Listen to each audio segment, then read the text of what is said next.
more beer. Get to the chair, pull up. Look at it go. I'm gonna kill it. Oh! Bo's got whole milk in it. I guess like it. Oh yeah.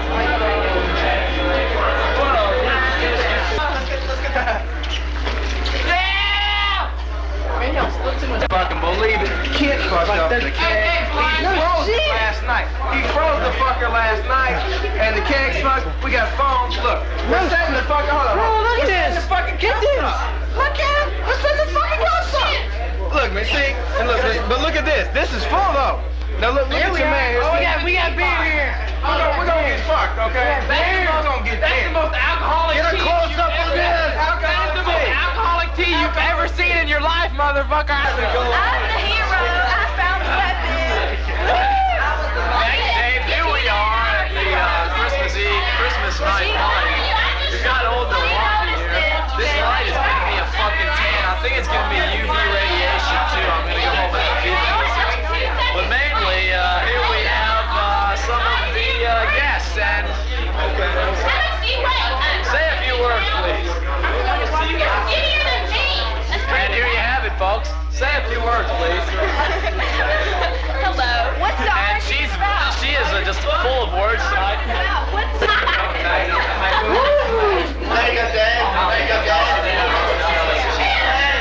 Wait.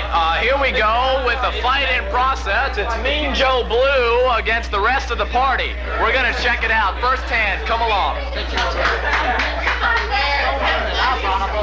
And here we have Mean Joe Blue. Would you like to say something, sir?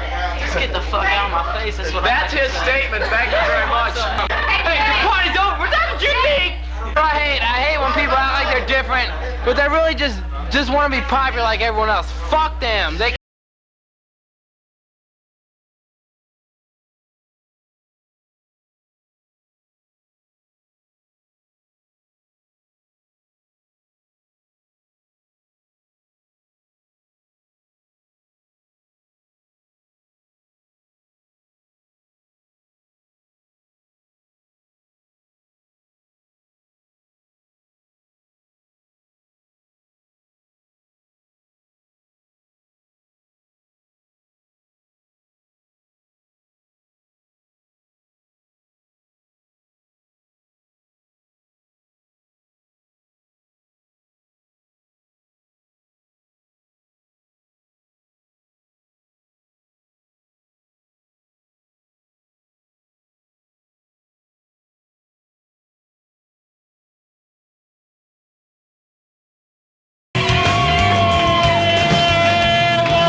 Welcome to Holly Cook Booksellers. I'm David Biggs, and we're here to join D.S. Poorman, also known as David Baker, for a reading from his first novel, Mackie Dunn's Got Nothing to Lose. Let's go inside.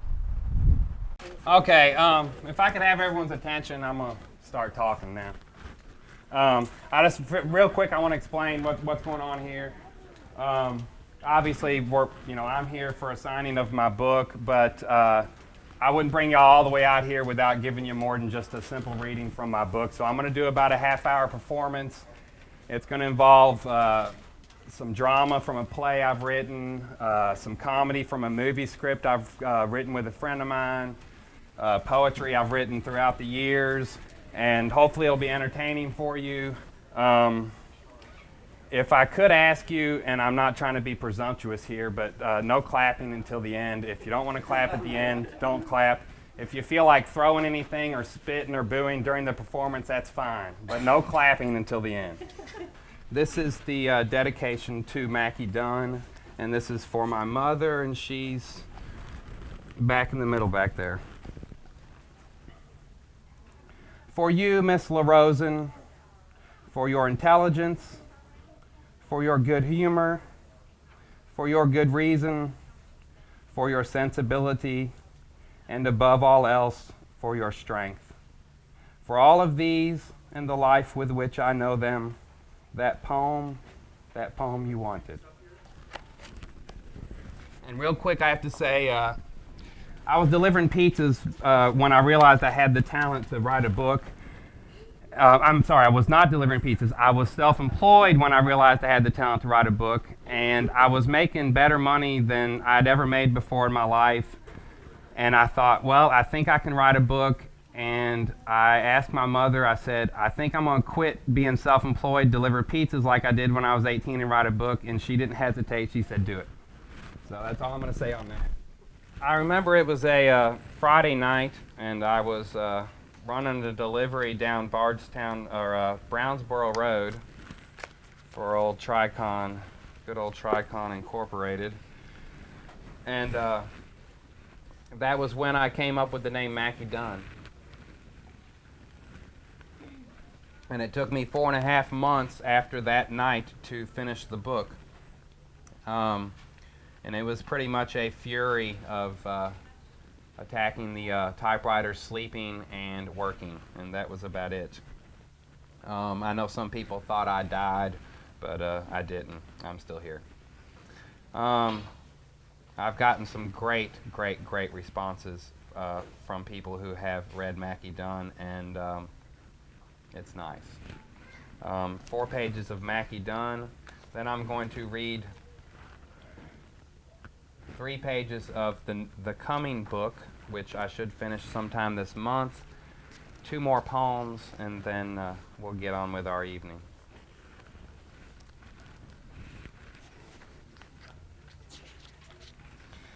It is about 8 hours after this that a discreetly covered lady makes her way to Chief Tucker's office at the Hall of Justice and introduces herself as Rachel Sue Walker.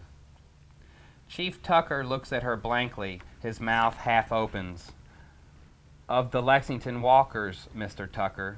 Tucker stands awkwardly. Yes, of course, Miss Walker. He extends a hand. It's a pleasure to meet you. Rachel extends her lithe hand. The chief offers a seat. She sits at the edge of the black leather armchair. What can I do for you today, ma'am? Tucker asks politely, as if everything within his power is hers for the asking. Well, I know this is going to sound strange to you, Mr. Tucker. It sounds strange to me, really, and I have to say a little embarrassing for more reasons than one. I promise you, ma'am, I'm not here to pass any judgments. I see all kinds of things in my line of work. Tucker reassures her. Well, it's about the Dunn boy. I saw his face in the paper yesterday, and, well, you're not going to believe this, but that boy didn't kill that waiter, Rachel says. He didn't? No, I'm quite sure of that. The reason I'm so sure is because he was out back when that waiter got killed. Out back? Yes, in the alley. In the alley? Yes. Chief Tucker puts his jaw on his hand and looks at Rachel Walker. Could you be a little more specific, Miss Walker? You have to understand, we're talking about a man accused of murder here. Well, I'm sorry, ma'am. Do you mind if I call my detectives? Chief Tucker says as he leans over to connect with his secretary over his speakerphone. I'd rather you not, Mr. Tucker, Rachel says. Tucker puts his arm down. Well, it's only that they... At this, Rachel Walker removes her sunglasses to reveal one very and one mildly swollen eye. Chief Tucker stops his sentence. He is overcome with a strong pathos for the woman. Yes, of course, I understand. I'm sorry, Miss Walker. I didn't realize. Don't worry about that, Mr. Tucker. There are worse things, Rachel says as she dons her glasses again. Now, as I was saying, Mr. Dunn was out back with me when Mr. Harris was stabbed. So, really, in the name of justice, if there is such a thing, it would be appropriate to let him out. Well, it's not quite that easy, but if you're serious... It's not a matter of my seriousness, Mr. Tucker. It's a matter of what happened. Well, I'll need a full statement, Miss Walker. I'll need to know everything that happened. What exactly were you two doing in the alley out back? I was having an incident with my ex-boyfriend, and Mr. Dunn was taking out the garbage, I presume, because suddenly he was there by the dumpster. It was the same face in the paper yesterday. Chief Tucker opens his desk drawer and pulls out a small bag with a silver watch. He throws the package on the desk. Rachel looks at it and doesn't react. Is that your watch, Miss Walker? Yes, it certainly is. I believe you found the initials RSW on the underside of it. Yes, I have. It was broken at 8:36. That must have been when I fell. Miss Walker, do you mind? I have to ask you just what you were doing in the alley behind the Brown Hotel at 8:36 Friday evening.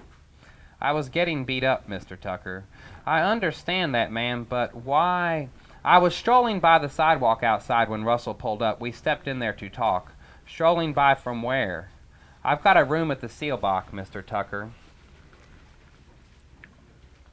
Is that where you can be reached? Yes, but you'll have to ask for Laura Anderson. Laura Anderson, the chief asks. Rachel Walker's face turns into a calm, knowing smile. It seems, as Rachel Walker, I make news just by showing up someplace. I've been in enough newspapers in my life, Mr. Tucker. Really, I do my best to stay out of them. The irony of what Rachel Walker says hits the chief head on. Tomorrow morning she will be the only news if she intends to free Mackie Dunn.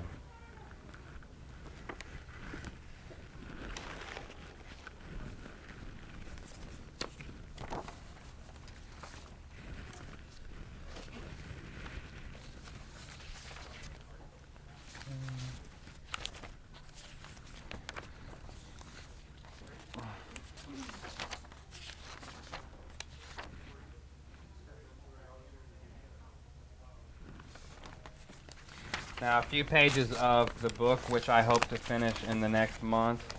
And for those of you that have read Mackie Dunn, it is nothing like Mackie Dunn.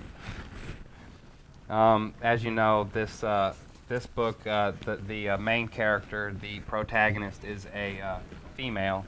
And with respect to all you females, I've tried to write from a more feminine point of view.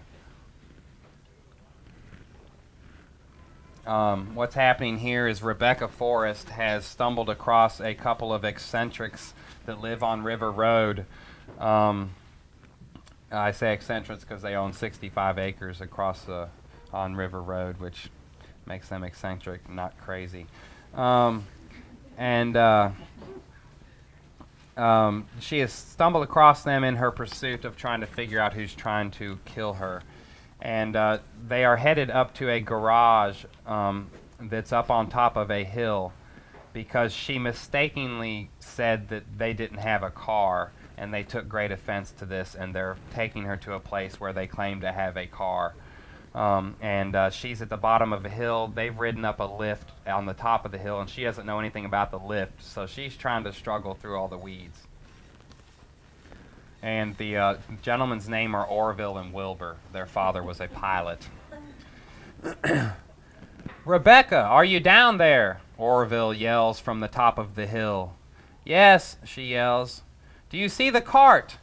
Yeah, I saw it. You almost killed me. Do you have it? No, I said you almost killed me. The air is quiet for a moment. Yes, it'll certainly thrill you. Are you on? No, you have to bring it back up. I'm not at the bottom.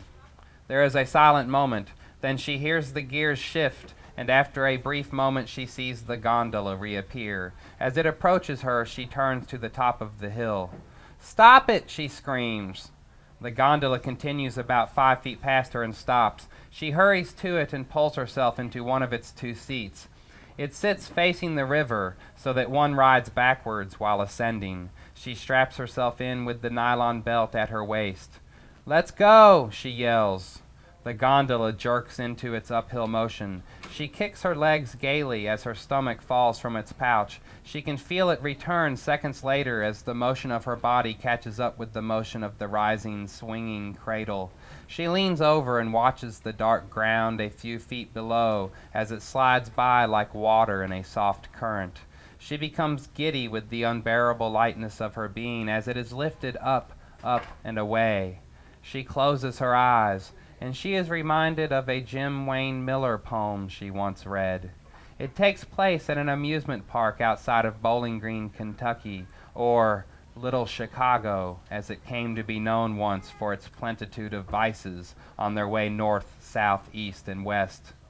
In the poem, Miller is riding around in a little portal much like the one she's on, and he uses the ride for some metaphor on life, maybe the circle of life. The meaning escapes her just now, but she always liked the poem more for the fact that here was this full-grown man drawing profound conclusions of life from a child's toy. Just now she draws her own metaphor for the experience with her eyes shut and free-floating feeling in her body. The metaphor is a simple one: ascension. She is ascending the earthly and mundane into enlightenment. She is coming from the pit of ignorance and entering the endless light of knowledge. She can feel the warmth on her skin as she leaves behind the cold. For surely, if there is a land where people endlessly suffer, it is a cold land. Rebecca sees the warmth of her light ahead. It is a light she has earned through the openness of her mind. All things are possible with the imagination. In fact, isn't it that nothing is possible without the imagination? She ponders on her way to enlightenment. Was it Diane de Prima who wrote, "Without imagination, there is no memory. Without imagination, there is no sensation. Without imagination, there is no will, no desire"? That is to say, that if the plug were pulled on the imagination, we could not even imagine the shapes of our own bodies, nor the place in which it resides. De Prima went on to inform us that intellectus means light of the mind. Rebecca is moving towards that light. It shines on her like sunlight striking a spoonful of honey. As she moves closer to it, it becomes more comforting. Indeed, it becomes so comforting as to feel like orgasm, laughter with a best friend, and biting into some turtle pie, all rolled into one. Rebecca knows that wherever she is going will be quite revealing indeed. She looks into the light, and then a voice is speaking to her. It says in a fiery whisper, almost like the wind channeled through some earthen throat. It says, "Miss Forrest, it has been said of the imagination that it encompasses the impossible. Indeed, what else is the imagination? Why would we have it other than to serve in areas where something is needed, yet nothing exists? But consider this as well. What was the imagination 100 years ago? It was this entity in our minds that had us on the moon and flying about like birds in the air. Today, we have been to the moon, and we fly about like birds in the air. Apparently, the imagination does not simply encompass the impossible, but it encompasses the possible.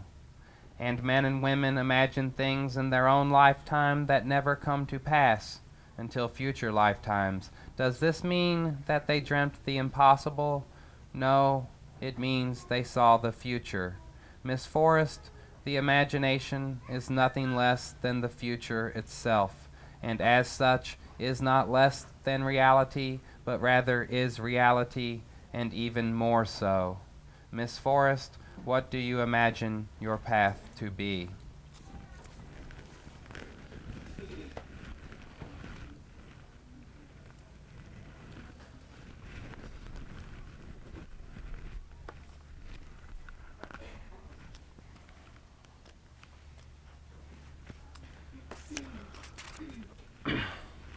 A poem called Forward. Look forward, the future lies there, a warm cub beneath the sun, a cub that shares your name.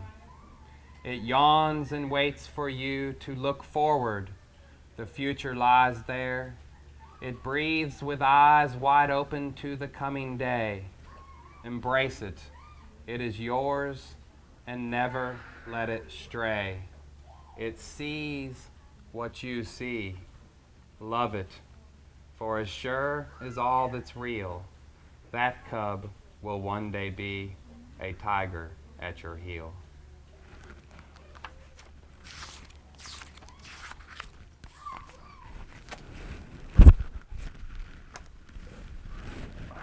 Sunrise. Come down from your tower of books, my friend, and rest your weary mind. Come down from your homes of steel and into the valley of fading darkness. Come down from your universities and let your remembrances be forgotten. Come down from space and rest a moment in the air beside me. Come down from your dreams and let all disappointments go like the night behind. Come down from your hopes, desires, and fear, and look to see if they exist without you. Come down from your trees and hills and mountains, and bathe in the invisible river of all directions. Come down from the miracle of the animals, and let them be as us. Come down from your art and music and expression, and consider them at this moment to be wrong at every step. Come down from your idea of love and let your heart run free as the child you grew from. Come down from your friendships and acquaintances and hatreds so that they exist only in the minds of others. Come down from your cathedral steeples, for my mother is surely saved and she knows them from the outside. Come down from your games, triumphs, and victories, and never tell me again of an athlete's heroic effort. My heroes are as rare as still moments. Come down from your commitments and agreements and silent lies, and let others be busy with the truth. Come down from your graves and tombs and moratoriums, for of all the people in this world, the dead care least for your high attention. Come down from your poetry and let the language be a film that has just ended. The lights rise in the theater, so come down from your concern that you should be as long as shadows at early day. Now, stay seated here beside me and forget me as the crickets shush, for surely all can be forgiven. I know. Watch. The light breaks gold as hay.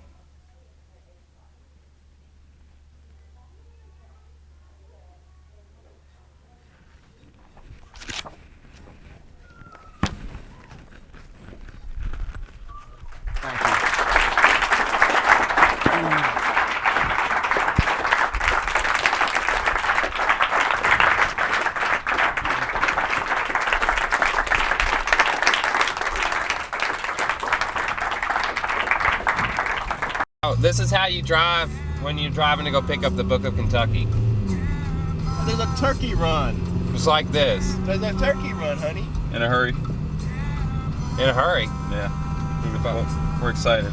Oh, no, you drive the same as you drive any other time, but nonetheless, this is exactly how you do it, because I'm going to pick up the Book of Kentucky right now. It might open a little hard, but that's just because it's been polyurethane, so. I think it turned out good. Yeah, it turned out good. Yeah, it turned out really good. I can't remember how many pages. Dave, okay, Dave, you can film it. Are you filming this? I'm filming us, yeah. Sweet, check that out. Now that's a book right there. Filming? Here's the man with the plan. What's up, Dave? Working on a poem right now as we speak. All right, what are we gonna do today? Today we're going to go see Chris Offutt, and he's going to sign the Book of Kentucky. Where is he? We're going to have to leave it with him, though. Iowa City, here we come. Iowa City, here we come with the Book of Kentucky.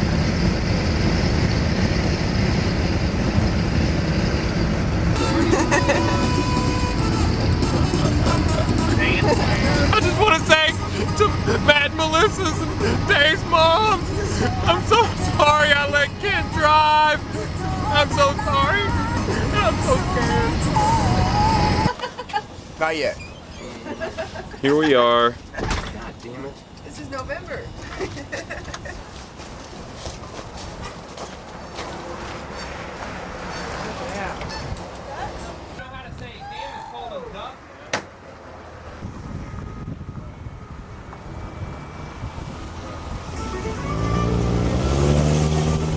Right now, it would say on there which 100 block it is in Madison.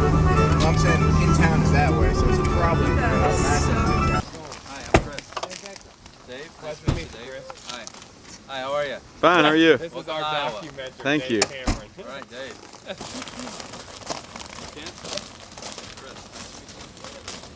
Let Daddy look because he's cleaning them out. Don't touch it, guys. I commissioned a friend of mine to build that for us. I sat down with him on a Sunday for about 3 hours. We weren't quite sure what Ed was doing at that moment when he did that drawing. He picked out this piece of metal which was sitting outside and it was rusted all the way around it, and it was about 4 by 4 feet. And I said, leave the rust on it, clear coat it. We sat down, designed the book, and How's the paper held in? it's got 3 points running across this piece. And they just And there, yeah, he drilled the paper and then, I see. yeah. And then it's welded shut on the back, or Right. is it bolted? Oh, it's Wow. same thing, yeah. And what eventually he's going to do is, well, what happened is I commissioned my friend Matt Davis to build it, and 3 days later he had a heart attack and died.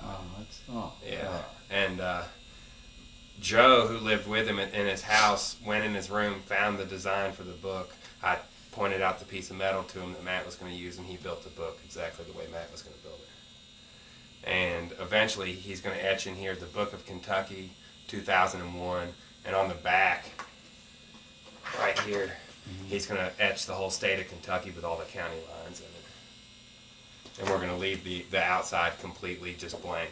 And our thought behind that is that if you want to know what's in the book, you got to open it up to read it. You gotta be strong. Yeah. It was George. George has a poem. You guys know Yeah, him. George actually- Eklund. George thought. Oh, He that's right. I thought forgot that, about that. your dad was Andrew Offit, the science fiction writer. Is he? Oh, Did he write there you go. was it Shadow Spawns? And, You did. yeah, he was like one of my favorite writers when I was a kid. Well, that's great. It was a weird connection.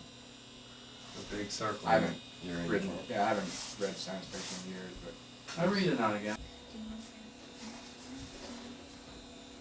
So you fellas trying to write anything, man? Trying to I'm work on out some little story. short stories or You've got- something? Sam's on a story and I'm on. They've got stories all over the place in here. Okay, great. I'm writing one, but I haven't been writing it for a while. The University of Kentucky. I don't know. Okay. I guess they. Well, I'll go a few pages. Does he know Ron at all? Hey, Chris. Do you know Ron Whitehead? Well, They were Bluegrass? pretty successful. No, Oh, okay. they did. He does roots rock stuff. Oh, okay. Most of the records are pretty rootsy stuff. But there's just that, high lonesome sound that, Yeah. Family Brothers and all that. And yeah, no, bluegrass, you'd think. So I just thought maybe that was. Yeah, no. Oh, there's a typo. Quite a few bluegrass. Yeah, I'm on the people original. around. Go Matt. What do you guys do? we've been playing in a band for probably about 4 or 5 months now, I guess. We've been playing so long. She plays bass. It's some cool rock. Thank you. Some Dave. totally different sound, Great man. stuff, huh? Yeah, they debuted at a party of mine. Oh, cool. Out of my house, man. So, I mean, What? This is how I always write. Every morning, just like this line. it's like 20 pounds. Let's see this. From now on, all my books are going to be like this. I know a couple guys who work in steel, Chris. They could easily make Pretty these. cool. Yeah. Be hard to sell.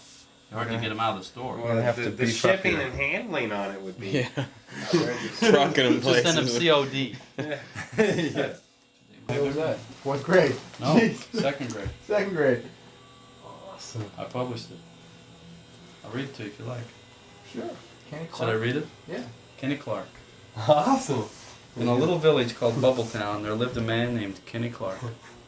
One day, when Kenny was going to the store, one of his friends came running up to him. Said he to Kenny, "People are coming to kill you." He ran back to his house, got his pistol, got in his car, and took off. Meanwhile, the killers were on their way to Kenny's house. When they found out that Kenny was gone, they got in the car just in time to see Kenny's car turn the corner. So they took up the chase. Kenny looked back and saw the killers, so he whipped out his gun. When he had turned his head, a bullet hit his tire. Then he saw that he could not drive. He stopped his car and jumped out, The killers were close behind, so they started shooting. Kenny started shooting too. He put a bullet in their tire, but they did not get out of their car like Kenny did. Kenny shot 2 of the 3. The third one sneaked up on him, and they had fight. Here are sounds they made as they fought. Zock, pow, biff, bang, boom, ah, and Kenny won. He changed his tire and put the killers back in the back seat. He got in the car and headed toward Bubbletown. When he got to Bubbletown, he went to the police station and told them of his adventures. When he got home, his friend asked what had become of the killers. So Kenny told him, and Kenny lived happily ever after. By Chris Offutt, Wednesday, April 13th, 1966, age 7. Yeah. The story's older than you are. Yeah. We're getting the Elvis up. We're in Iowa City here. The Louisville represents in Iowa City. There are places I remember.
The party